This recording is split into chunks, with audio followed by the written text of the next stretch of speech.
একবার কি চিন্তা হয় না আল্লাহ তাআলা তোমাকে ধন সম্পদ টাকা পয়সা বাড়ি গাড়ি এমন কোনো জিনিস নাই যে দেয় নাই। টাকা পয়সা ধন সম্পদের অভাব নাই।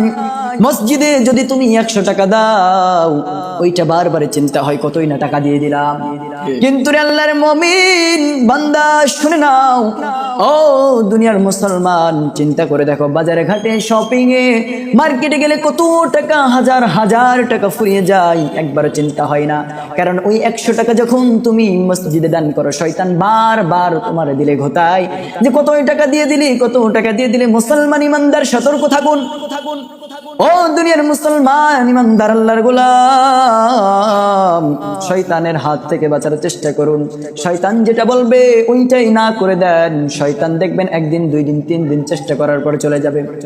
আল্লাহ তাআলা শয়তানকে এমন শক্তি দান করেছেন, মানুষের রগে রগে ঘোরার শক্তি দান করেছেন, মানুষের রগে রগে চলতে পারেন, শয়তান সেই ক্ষমতা নিয়েছেন। আল্লাহ রাব্বুল আলামিন কত আদর করে মায়া করে আমাদেরকে বানাইলো, এই দুনিয়াতে আসার পর কিছু বাকি রাখে নাই। টাকা পয়সা ধন সম্পদ বাড়ি গাড়ি কত কিছু দিয়েছে, আমরা আল্লাহ রাব্বুল আলামিনের পথে কিছুই ব্যয় করি না।